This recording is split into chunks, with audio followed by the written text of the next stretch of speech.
130,000 40,000 మంది ఉన్నటువంటి ఈ కృష్ణలంక ప్రజలు అటు దక్షిణాది నుంచి వచ్చి ఇటు తూర్పు నుంచి వచ్చి బస్ స్టాండ్ కి దగ్గరని, రైల్వే స్టేషన్ కి దగ్గరని, బీసెంట్ రోడ్డుకి, నక్కల్ రోడ్డుకి, టిక్కుల్ రోడ్డుకి, అమెరికన్ హాస్పిటల్ కూడా దగ్గరని ఇదే కృష్ణలంకలో బ్రతకడానికి అలవాటు పడిపోయారు. అందరూ మధ్య తరగతి దిగువ ప్రజలు.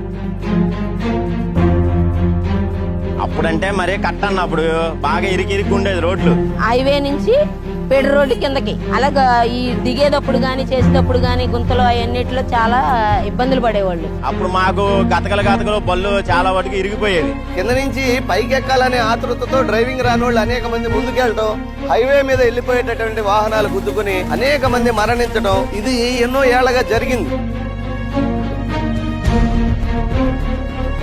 గతంలో ఉన్న వేరే వాళ్ళకి మా ఎమ్మెల్యేలకి వాళ్ళకి కూడా ఇంటిమేషన్ చేసినప్పుడు కూడా అవలా. ప్రజల ఇబ్బందులు చూసి ఆయన శాంక్షన్ చేయించుకొచ్చిన రోడ్డు ఇది. అందుకని గద్దే రామ్మోహన్ రావు గారి రోడ్డు అని పెట్టడం జరిగింది. ఇప్పుడు 3 లారీలైనా సరే పక్కన వెళ్ళేంత రోడ్డు వెల్లడిపు చేశారు. ఈ రోడ్డు వేశాక యాక్సిడెంట్లు తగ్గినాయి అన్న. ప్రజలకు మాత్రం చాలా బాగుంది. ఆయన ప్రజల మనిషి, ప్రజల్లో ఉంటారు. తెల్లారు లేస్తే ఇవాళ చేయలేదని వాళ్ళు చెప్తే తెలియదు, ప్రజలను అడిగితే ప్రజలు చెప్తారు.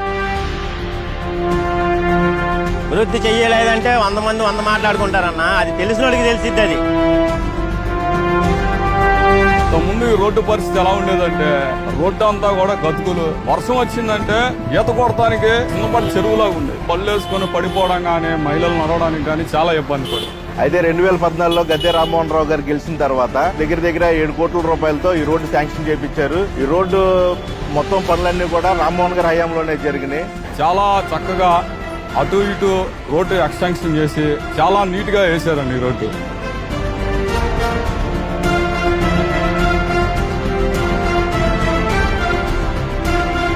రోడ్డు కట్టుపక్క నష్టపోయిన వాళ్ళందరికీ నష్టపరిహారం ఇచ్చి మొత్తం చేసిన తెలుగుదేశం ప్రభుత్వం అయితే వీళ్ళు వచ్చిన తర్వాత ఇంకో 10% 20% ఏదో రోడ్డు పూర్తి చేసి మొత్తం మేమే పూర్తి చేసామంటున్నారు. వైసీపీ వాళ్ళ పరిస్థితి ఎలా ఉందంటే 7 నెలల గర్భవతిని పెళ్లి చేసుకుని పిల్లడు పుట్టిన తర్వాత అందుకు కారణం మేమే అన్నట్టు చెప్తున్నారు వీళ్ళు. ప్రతి ఇంటింటికి వెళ్దాం, ఎవరైతే నష్టపరిహారం ఇచ్చారు, ఎవరు హయాంలో శాంక్షన్ చేశారు, ఎవరు 30 వంతు ఈ రోడ్డు పూర్తి చేశారో ప్రజల్ని అడుగుదాం రమ్మనండి.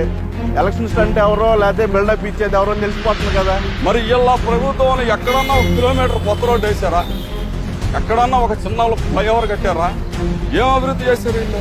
కనీసం చిన్న ప్యాచ్ వర్క్ వేసిన నాయకుడు కూడా ఎక్కడ లేడు. 5వ డివిజన్లో రామ్మోహన్ గారు ఏం చేశారు, ఆయన హయాంలో 2014 నుంచి 2019 వరకు ఏం చేశారో ప్రతి దానికి చర్చకు మేము సిద్ధం. వైసీపీకి ఓటేసిన కార్యకర్త కూడా న్యాయం చేసిన వ్యక్తి గద్దె రామ్మోహన్ రావు గారండి.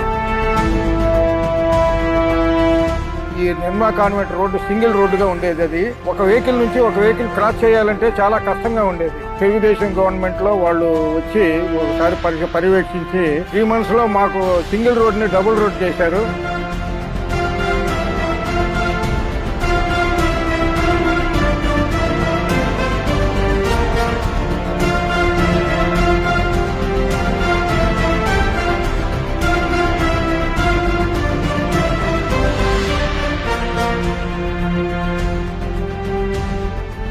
తర్వాత నెమ్మదిగా కొంచెం తెలుగుదేశం గవర్నమెంట్ లోనే తర్వాత బాగా డెవలప్ అయ్యి డివైడర్స్ అయ్యి తర్వాత వచ్చినాయి. మేము చాలా తృప్తి పొందుతున్నాము.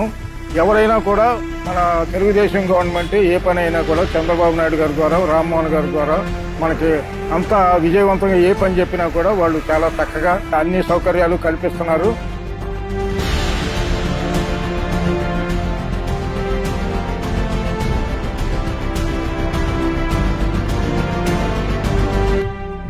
పోలీస్ క్వార్టర్ పరిస్థితి చాలా అధ్వానంగా ఉండేది. ఎంత అధ్వానంగా ఉండేదంటే పందులు తిరుగుతా మురికాలలో ఉండేది. చాలా ఇబ్బంది పడేవాడు. అసలు వర్షాకాలం అయితే బడికెళ్లే పిల్లలు పడే అవస్థల్ని చూసి గౌరవ శాసనసభ్యులు గద్దె రామ్మోహన్ గారు నారా చంద్రబాబు నాయుడిని కలవటం, నేను డైరెక్ట్ గా నీకు ఫండ్ ఇస్తాను, నువ్వు ఆ పని మొదలెట్టమని నారా చంద్రబాబు నాయుడు గారు చెప్పడం, జనవరి 1వ తారీఖు నాడు ఇది కంప్లీట్ చేద్దాం, సంక్రాంతి పండుగ చేసుకుంటామని చెప్పి 4.5 నెలలు కూడా పట్టలేదు, ఇది మనం కంప్లీట్ చేస్తాం.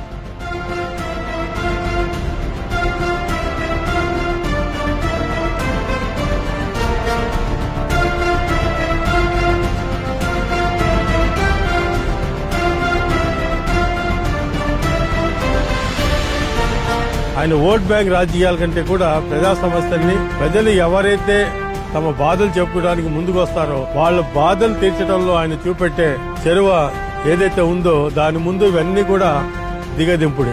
ఆ రోజుల్లో గద్దె రామ్మోహన్ రావు మొదలెట్టిన పనులు కొన్ని పూర్తయితే ఆ దానికి వీళ్ళు కొబ్బరికాయలు కొట్టడం తప్ప వీళ్ళు శాంక్షన్ చేసిన ఏ పని కూడా ఇవాటి వరకు పూర్తవలేదు. అభివృద్ధి అంటే చంద్రబాబు నాయుడు గారు, గద్దె రామ్మోహన్ రావు గారే ఈ విజయవాడ తూర్పు ప్రజలకు గుర్తుండిపోతారు. ఈ రోడ్డు చాలా చిన్న రోడ్డుగా ఉండేది. ఇప్పుడు వాన వచ్చింది అనుకోండి, మేము ఎవరో ఇంట్లో నుంచి బయటకు వచ్చే పరిస్థితి ఉండేది కాదు. డ్రైనేజీ కూడా బయటకు వెళ్ళలేని పరిస్థితుల్లో ఈ వార్డు మునిగిపోయి ఉంటాం. ఎవరైనా ఈ రోడ్డుకు రావాలంటే చాలా భయంగా ఉండేది. ఈ రోడ్డు కనెక్టివిటీ లేదు. ఇప్పుడు మేము డైరెక్ట్ గా గురునానక్ కాలనీ రోడ్డు వెళ్తున్నాం. ఇది వరకు వెళ్ళాలంటే అటంతా తిరిగి వెళ్ళేవాడు. ఈ రోడ్డు వేసిన తర్వాత ఏమైందంటే ఈ కనెక్టివిటీ ఏలూరు రోడ్డు ఇప్పుడు మన రామవరపాడు రింగ్ నుంచి ఈ రోడ్డు డైరెక్ట్ గా బెంగళూరు రోడ్డు కనెక్టివిటీ అయ్యింది.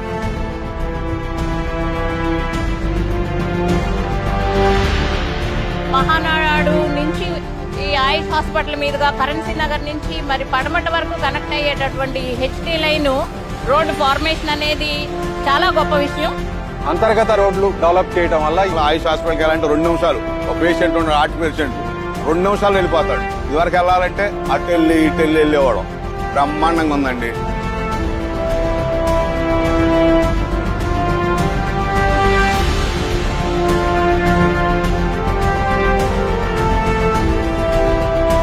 ఆ 2014 నుంచి 19 వరకు ఉన్న డెవలప్మెంట్ మీదే ఇప్పుడు మీరందరూ కూడా నడుస్తుంది జరుగుతా ఉంది. రామ్మోహన్ గారు ఉండగా ఎప్పుడు రోడ్లు వేయలేదు అనే రిమార్క్ ఆయనకి లేదు. ఆయన ఏది ప్రతినిత్యం ప్రజల మధ్యలో ఉంటాడు, ప్రతినిత్యం ప్రజలతో మాట్లాడతాడు. 2014 నుంచి 19 వరకు అధికారంలో ఉన్నప్పుడు ఆయన చేసిన అభివృద్ధి 2019లో ఆయన గెలిపించింది. విజయవాడ తూర్పు నియోజకవర్గంలో 2014 నుంచి 2019 వరకు ఎమ్మెల్యే గద్దె రామ్మోహన్ గారు 2357 కోట్లతో చేసిన అభివృద్ధి కార్యక్రమాలు. అభివృద్ధిని కొనసాగిద్దాం. మన గద్దె రామ్మోహన్ గారినే గెలిపించుకుందాం. సైకిల్ గుర్తుకే ఓటేద్దాం.